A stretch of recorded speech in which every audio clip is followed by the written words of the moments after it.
Welcome everybody to Daddy Daughter RC. We're going to be doing some bench talks with the MN82 LC 79 Landcruiser. Two of them. So, off the bat, great little machines. They look amazing. They're so scale, they're just gorgeous. I grew up driving these things. I love them. As soon as they came out, I was just like, oh, I have to have one of those. Mine, my daughter's, hers has got the bling. She's keeping hers plain. Mine is the Camel Trophy. Camel Trophy stickers. We've upgraded the wheels and tyres on both of them. She's got the flash rims. Mine stayed for the black, as my daughter states. Hers is a showy blingy style. Mine is a beast looking. So we both like our different styles on it. Overall, we've had no issues. You might see in some of our other videos, my mirror was missing. Just the little clip down here wasn't holding it in. It kept falling out. I think that was me being a bit ham-fisted putting it in, or it was weak. I don't know. But anyway, mine's glued, so this one doesn't swing anymore.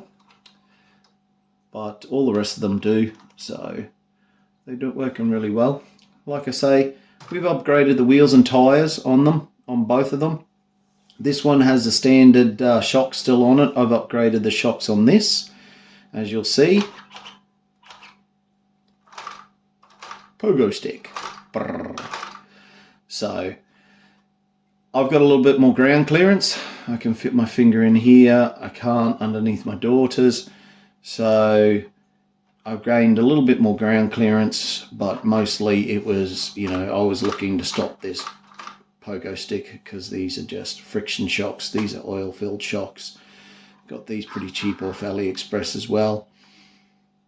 Low gear is pants, unfortunately, in these. High gear, you get a lot more low-down modulation, which is a bit crazy, but high gear works a lot better. It has more torque. You hit any kind of obstacle with these in low gear and it just, it stops dead. It doesn't want to pull at all. Height-wise, let's put them nose to nose. You might be able to see a bit better. Is that in shot? Let's pull that over there. Does that show you? I think it's showing you. There's probably a finger height, which is about, I don't know, about 15, 20 mil. The rears, even though we'll put them back to back, the rears sag on both of them. But with the rear shocks on mine, it is giving it a little bit more ground clearance. I can fit my finger underneath there. I cannot absolutely get anything underneath there on hers. Let's pull them apart.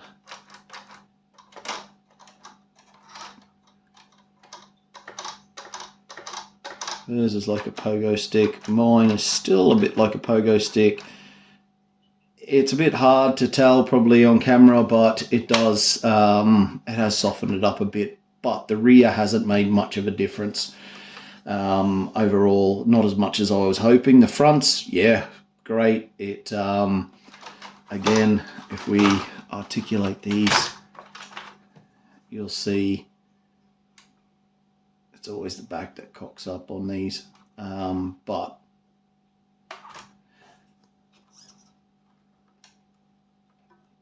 you'll see there's not much. So overall, front shocks, really happy. We'll be looking at upgrading these. Mine's more being the guinea pig. Wasn't sure. I didn't get the MM82s, I just got a standard shock, and I got a little bit taller, hopefully for trying to get a little bit more ground clearance. As you'll see, it's the leaf springs, the leaf hangers. They're a bit poorly designed. The metal on these is a little bit too thick. They're just stiff. They don't have any travel, any area where to go. So even though these shocks are longer, they're just not extending it. They've extended it out, and you'll see the drive shaft is kinked.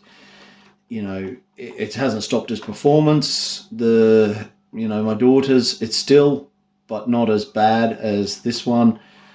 Still drives well, but it's kind of like at its limit. It couldn't go. I tried a couple of different ways. I took the leaf hangers off, seeing if I could, figure out a way without 3D printing a ton of gear and all the rest of it. Trying to get this so, we could try and either take some of these leaf hangers out, but you can't. You need to run all of them. It just doesn't work. And again, as you'll see, the leaf hangers, they just hang and they're in the road. Overall, they run really good. Like I say, I might end up swapping the motor on this one. Again, it's a guinea pig because it's mine. I always, I'm not going to be the guinea pig on my daughter's. Oh, one of her tyres has come out.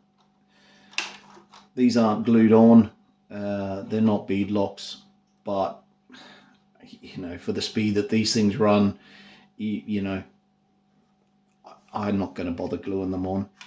They haven't given us any drama. The softer compound has made a massive difference to running these. We took them away on our little road trip just when we had holidays about a month ago. Amazing. What a difference. They climb, they've got grip. The standard tyres, a manhole cover's got, better flex in it than those things. They're absolutely rubbish. They're hard compound. They're solid. They don't grip on anything. They just spin. So it was a bit of a disappointment on that. You had to just drive everything flat out. As you've probably seen on a couple of our other videos, anything that we did on them was just, you had to go flat. So we were well impressed with the tyres on that, and putting them side by side on the rocks, and we didn't do massive silliness with them, but driving them around, you could really tell the difference. For us, this one was not skipping and bouncing across everything as much as that one was. So like I said, we will be upgrading her shocks on that. I don't know about future upgrades. If anything breaks, these drive shafts, I know you can get them in metal. I know you can get these in metal. I don't think it's worth spending the money on, to be honest. If this broke, can't see how, unless I do something dumb. The only thing I would probably do is maybe add metal to these just to try and get a bit of low down weight. Up underneath here, is that going to bring it up on the camera? Just here, you'll see my finger. There's a little space here. I'm going to probably add some lead weights just in here, just to give this a little bit more weight on the back, just so it doesn't skip around as much. We're not going to brass or anything, and there's none made for them that I know of. But like I say, just a little bit more low down weight might help a little bit, but we're not going to go crazy with it. A little motor upgrade in the future, but that's about it. They run well. We've had no drama with them. Battery compartment in the front. We've had a couple of rollovers because we've been going fast everywhere with them. The and the battery kind of didn't disconnect, but it just kind of popped out. But that's no major issue.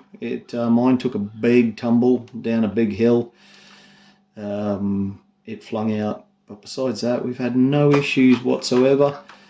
I haven't put conformal coating on the electronics. It's something, again, I need to do. It's on my to-do list. We haven't been running them stupid in water or anything like that. We've got our other crawlers for silliness. you know, not to say that I won't do something done with this and try and see how deep a water I can go through with it. But I definitely need to do conformal coating first, so that'll be on. If you're interested in watching that, let us know. I will strip this apart and show you how I put the conformal coating on it. If that, again, like you say, if that's something you want to see, please let me know. While I'm at it, please like and subscribe to the channel. It does make a big difference to us. It costs you nothing. At the moment, I think it's 96% of our viewers are non-subscribed, so we would really appreciate it. But enough of that. Anything you would like to know or see about these, please ask away. If it warrants it, I'll do a video on it. If there's something that you want to see, tell me. I will do a video on it. Most of our videos, I do a lot of work on them. I don't think to video them. If there's something that you want to see or something you don't know how to do, please ask and I will video me doing it. I'll try not to get my big buff head in the road while I'm doing it. But again, please ask. Hope you enjoyed the video and we shall see you shortly. Thank you.